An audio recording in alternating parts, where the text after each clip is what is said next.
tous, bienvenue dans cette nouvelle vidéo technologique. Alors comme vous le savez, notre quotidien est très impliqué dans l'univers digital. Les applications pour l'industrie n'y échappent pas, bien évidemment. On parle d'industrie du futur, d'industrie 4.0. Et je vais vous présenter donc dans ce document, que vous pourrez lire comme vous le souhaitez sur YouTube, différentes solutions matérielles et logicielles capables de répondre à différents besoins des industriels aujourd'hui. Un démonstrateur vous sera présenté. Ce démonstrateur est ludique. Il s'appelle la cagnotte de Pascal. Donc on verra ça à la fin de la vidéo. Cette vidéo va être décomposée en 3 morceaux. La première partie, je vous présenterai le matériel et les différents environnements logiciels. Dans la deuxième partie, je vous décrirai avec des vignettes l'architecture réseau des différents dispositifs qui sont mis en œuvre. Et dans la troisième et dernière partie, je vous ferai une démonstration de la cagnotte de Pascal qui vous apportera par le menu ce que l'on peut faire en matière de nouvelles technologies. Donc comme je vous l'ai dit en préliminaire de cette vidéo, dans cette première partie, je vais vous présenter le matériel. Dans un premier temps, le cœur de la manipulation, c'est ce dispositif ici présent, qui est un automate programmable industriel de chez Phoenix Contact. Donc ce dispositif intègre en son sein différentes entrées-sorties digitales et analogiques. Il a également la possibilité d'héberger un site web. Il est connecté sur un port Ethernet à un routeur Wi-Fi que l'on verra juste après.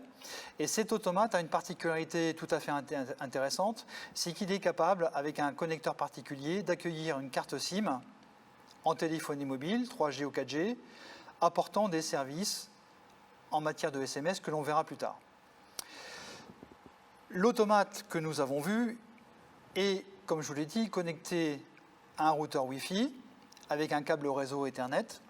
Le routeur Wi-Fi aura une particularité, c'est dans la classe des adresses IP qui lui sont attribuées, de pouvoir rerouter des connexions sans fil vers différentes applications. Une des applications que nous verrons dans la suite concerne l'usage d'une tablette qui sera capable, via un navigateur Internet, de consulter les contenus de l'automate qui laissera à disposition. Ensuite, nous avons un autre service également utile pour l'application, c'est un téléphone mobile connecté à un réseau 3G, 4G, capable d'envoyer par exemple des services de messagerie via une boîte email spécifique. Et on termine bien évidemment par mon ordinateur qui est connecté sur sa carte réseau avec un câble réseau Ethernet au routeur Wi-Fi. Alors on continue dans le détail cette première partie avec une explication un peu plus détaillée des différents logiciels et services capables de gérer correctement l'intégralité de l'application. Alors, afin de communiquer correctement, on peut déjà dans un premier temps, dans l'invite des commandes, aller regarder la configuration de l'ordinateur capable de communiquer correctement dans la classe des adresses IP attribuées avec l'automate programmable industriel.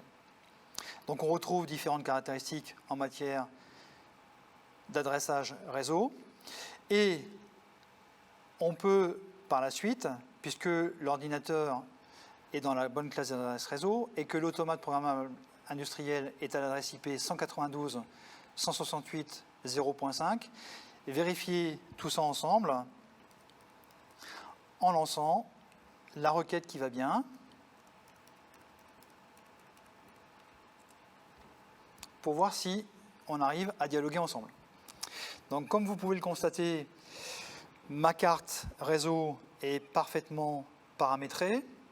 Mon câble réseau Ethernet est fonctionnel et avec des requêtes envoyées sur le réseau, l'automate connecté sur ce même réseau réagit avec des réponses. Alors lorsque vous avez fait cette première vérification, vous avez toutes les chances par la suite d'avoir des fonctionnements inter-applications qui soient tout à fait corrects. Afin de pouvoir programmer l'automate programmable industriel, vous aurez besoin d'une suite logicielle. Cette suite logicielle s'appelle PCWorks, donc elle est vendue et détaillée par Phoenix Contact. Alors qu'est-ce que l'on retrouve dans cette suite logicielle? Un premier environnement qui s'appelle PCWorks, que vous avez ici, capable de paramétrer les matériels connectés au réseau, avec leur référence, leur adressage au niveau notamment des classes d'adresse IP. Donc on retrouve effectivement la référence ici de l'automate programme industriel qui a une fonction GSM, comme je vous l'ai dit, avec une carte SIM, et on retrouve son adresse IP qu'on a vérifiée préalablement avec la commande ping. Une fois qu'on a correctement paramétré tout cela, on peut revenir, et on doit revenir, sur la partie programmation avec différents onglets que l'on va retrouver ici. Alors mon objectif dans la vidéo n'est pas de détailler l'intégralité des sous-programmes qui ont permis de gérer l'application. Par exemple, ici, vous avez 2 blocs fonctionnels qui ont permis à gérer correctement la carte SIM qui sera elle-même connectée au réseau de téléphonie mobile. Quittons PCWorks et allons sur un autre environnement qui fait aussi partie de la suite logicielle de Phoenix Contact qui s'appelle WebVisit. Donc dans cet environnement dédié, vous aurez la possibilité de développer une application au format JavaScript ou au format HTML5. Cette application pourrait être hébergée dans un premier temps sur le site web de l'automate, programmable industriel, et pourra par la suite être interceptée via différents navigateurs Internet et différentes solutions matérielles, ordinateurs, tablettes, smartphones. Donc on retrouve ici, à l'écran, la page d'accueil de la cagnotte de Pascal que l'on va voir tout à l'heure au niveau de la démonstration. Un autre environnement logiciel vous sera nécessaire et indispensable. Il s'appelle Cogent Data Hub, c'est la version 2019 que vous voyez à l'écran. Et dans cette version logicielle, on va fonctionner avec un service que je n'ai pas encore précisé jusqu'à présent, mais il est obligatoire. C'est un service dans la gamme des services OPC et on travaillera en OPC-DA. On se rend compte que le service est correctement paramétré, il est en run et il est connecté au service OPC de l'automate programme industriel avec une référence que vous voyez à l'écran. On verra par la suite dans la démonstration que ce service-là est capable d'apporter des solutions vers différents clients, notamment des clients de type Excel et autres. Pour ça, il faudra paramétrer différentes configurations. Et il est capable également d'envoyer des SMS sur des téléphones ou des emails sur des téléphones ou des applications spécifiques. C'est ce que l'on retrouve sur ce bouton-là. Donc pour l'application, eh bien, j'ai une boîte email qui a été déclarée sur laposte.net avec une succession de paramétrages que l'on retrouve ici au niveau des envois. Et cette application nous permettra de recevoir des emails gérés par l'automate programme industriel et capable de gérer en ligne la recette de fabrication du dispositif. Dans cette deuxième partie de la vidéo, je vais vous détailler des éléments complémentaires relatifs à l'application. Vous devrez suivre la petite main verte accompagnée de son point rouge. Ils pointeront la zone concernée par les commentaires. Dans cette première vignette, nous pouvons constater que l'architecture réseau offre plusieurs orientations complémentaires et très variées dans le cadre d'une solution possible pour l'industrie du futur. Un réseau filaire Ethernet cohabite avec 2 réseaux sans fil, Wi-Fi et un réseau mobile. Différents ordinateurs sont connectés au réseau Ethernet filaire. Voyons maintenant les détails. Le cœur de l'application est constitué d'un automate programmable industriel. Sur la figure, nous pouvons voir Programmable Logical Controller, conçu par le constructeur Phoenix Contact. Sa référence est ILC 151 GSM GPRS. Il s'insère dans des solutions dites Internet des objets. Il héberge à la fois différentes cartes d'entrée-sortie, l'application qui gère le processus de fabrication, dans notre cas la cagnotte de Pascal. Il héberge également un serveur web. Les pages web hébergées dans l'API peuvent être au format HTML5 et compatibles Java. Sa particularité est qu'il dispose également de fonctions GSM GPRS. Une carte SIM a été rajoutée afin de pouvoir offrir différents services en téléphonie mobile. Dans notre cas, nous avons inséré dans le connecteur prévu à cet effet une carte SIM de l'opérateur Free, souscription d'un abonnement 2 € par mois, SMS illimité. Un routeur Wi-Fi permet de faire un pont de service en matière de communication entre l'API et d'autres solutions matérielles sans fil. Il faudra gérer son administration, c'est-à-dire classe d'adresse IP, redirection d'adresse, sécurité. Un switch pourra être inséré dans le réseau afin d'offrir une offre de connexion filaire suffisante en fonction des besoins. Ce switch pourra être administrable pour une garantie de service et de sécurité optimale. Les différents environnements pour le développement de la solution sont présentés dans cette zone. Le système d'exploitation utilisé est Windows 10 Pro. 3 environnements sont installés sur l'ordinateur. PCWorks et WebVisit du constructeur Phoenix Contact, ainsi que Cogent Data Hub de l'éditeur de logiciels Skynet. L'environnement PCWorks permet de configurer et de programmer l'API répondant aux besoins de l'application. La création d'un fichier spécifique permettra de faire transférer les variables de l'API dans l'environnement WebVisit. Cette création est précisée dans la documentation technique de ce dernier. Cet environnement permet de développer l'interface graphique qui sera hébergée dans le serveur web de l'API. Une connexion FTP permet de remplir, de modifier, de vérifier le contenu du serveur web. L'environnement Cogent Data Hub version 2019 permet de faire le lien dynamique entre les données traitées par l'API et différents clients. La spécification d'accès aux données OPC de la première d'un groupe de spécifications connu sous le nom de spécification OPC classique. OPC DA Access est un groupe de normes client-serveur qui fournit des spécifications pour la communication des données en temps réel à partir de dispositifs d'acquisition de données tels que les automates programmatuels vers les dispositifs d'affichage et d'interface comme les interfaces homme-machine, les systèmes SCADA ainsi que les solutions ERP ou MES. Cogent Data Hub est également utilisé dans notre cas pour diffuser des messages spécifiques vers une boîte mail. Le client numéro 1 permet à partir de différents navigateurs Internet de consulter le serveur web hébergé dans l'API. Le principe d'une interface homme-machine au format HTML est dans notre cas particulièrement efficace. Le client numéro 2 permet de recevoir des mails préalablement préparés dans l'environnement Cogent Data Hub. Ces mails sont émis par des changements d'état constatés par le système. Dans notre cas, ces changements d'état concernent la cagnotte de Pascal. Le client numéro 3 permet de disposer de tableaux dynamiques. Ces tableaux permettent de reporter le contenu des différentes variables judicieuses et traitées dans l'API. Dans notre cas, nous utilisons Excel, disponible dans le pack Office 365 par exemple. Une autre solution pourrait être également envisageable. Cette solution concerne OpenOffice. Nous terminons cette partie de présentation par des technologies portables comme des tablettes ou bien des smartphones. Nous utilisons dans notre application une tablette. Cette tablette aura la même vocation que le client numéro 1. Le smartphone, quant à lui, recevra les différents SMS émis par l'API en fonction des changements d'état du système. Place maintenant à la dernière partie de la vidéo, la démonstration. Donc, troisième partie de cette vidéo qui va vous présenter une application très ludique intitulée la cagnotte de Pascal. Alors, quelle est cette cagnotte ?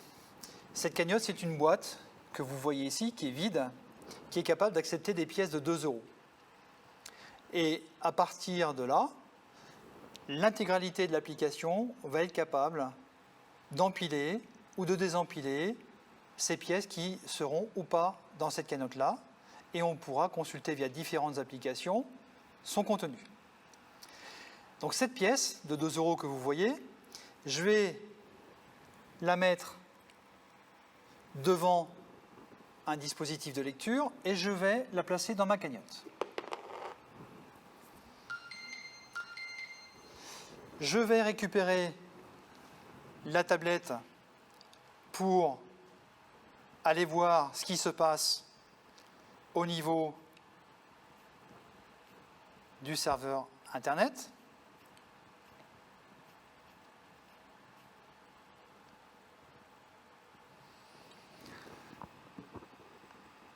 Alors, qu'est-ce que l'on retrouve comme information sur la tablette? On retrouve le numéro de téléphone et donc le téléphone mobile qui a reçu le message émis par l'automate via un SMS en automatique. On retrouve le comptage des pièces cumulées dans la cagnotte. Et puis, on retrouve une signalisation qui clignote, qui reproduit les états lumineux des LED que vous avez au niveau des différentes boîtes à boutons et signalisation. À partir de là, je vais prendre la main sur mon ordinateur et je vais vous montrer ce qui s'est passé et ce que l'on peut consulter également en parallèle. Donc, allons voir ce qui se passe sur mes différents écrans. Alors, dans les différentes fenêtres qui nous intéressent, il y a une fenêtre ici qui est particulièrement intéressante, qui est le contrôle avec un script particulier d'un email qui est parti via Cogent Data Hub avec un libellé d'email sur, a priori, ma boîte mail qui est hébergée sur laposte.net. On a vu sur la tablette qu'il était possible de consulter la page web de l'automate. On va aller consulter de la même manière avec mon ordinateur connecté en filaire le site internet de l'automate via un navigateur. Donc on arrive sur la page d'accueil. Bien évidemment, il faut gérer correctement les sécurités. Donc il y a un mot de passe à renseigner. Et on retrouve, donc sur le navigateur de mon ordinateur, exactement les mêmes informations disponibles que vous avez vues préalablement sur la tablette. On retrouve donc le numéro de téléphone du destinataire du SMS, on retrouve les 2 € qui sont entrés dans ma cagnotte, et on retrouve l'état d'un objet graphique qui reprend les états des voyants qui clignotent sur la manipulation. Allons voir maintenant ce qui pourrait se passer dans un tableau Excel qui serait dynamiquement connecté au service Cogent Data Hub. Donc là, je vous ai préparé une application Excel capable de faire tout ça. Donc on constate que, ouvrant le fichier Excel, il me demande de mettre à jour les champs, ce que je vais faire. Je confirme. Et donc, à partir de là, on a la possibilité, dans un tableur, d'avoir un client Excel capable de récupérer et de traiter dynamiquement l'intégralité des variables hébergées dans l'automate programmeur industriel. On retrouve le numéro de téléphone du destinataire au niveau des SMS. On retrouve un message particulier où Pascal vous remercie d'avoir contribué à ses vacances. Pour l'instant, il n'y a que 2 €. Et on retrouve des états, ici, qui vont commuter, reproduisant les états logiques des différents voyants. Une autre partie et dernière partie concerne la réception d'email. Et donc, allons voir ce qui s'est passé sur ma boîte email. Donc, je m'étais connecté à ma boîte email laposte.net, c'est ce que vous voyez à l'écran, et j'ai reçu, toujours en automatique, avec des services déclarés dans Cogent Data Hub qui permettent d'obtenir ces résultats, j'ai donc reçu un email me précisant que la cagnotte de Pascal a récupéré 2 €, et tout ça est effectué en totale automaticité par rapport au dispositif. Le dernier essai pour valider les différentes solutions de l'application concerne le dépilage de la cagnotte de Pascal. Donc j'ai retiré de cette cagnotte 2 € et je dois valider le fait que j'ai retiré ces 2 € en validant une entrée spécifique sur mon application.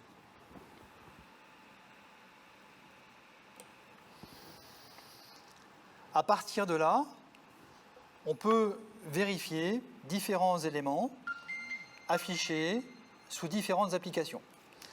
Alors, on se rend compte que le site internet consulté par la tablette s'est mis à jour.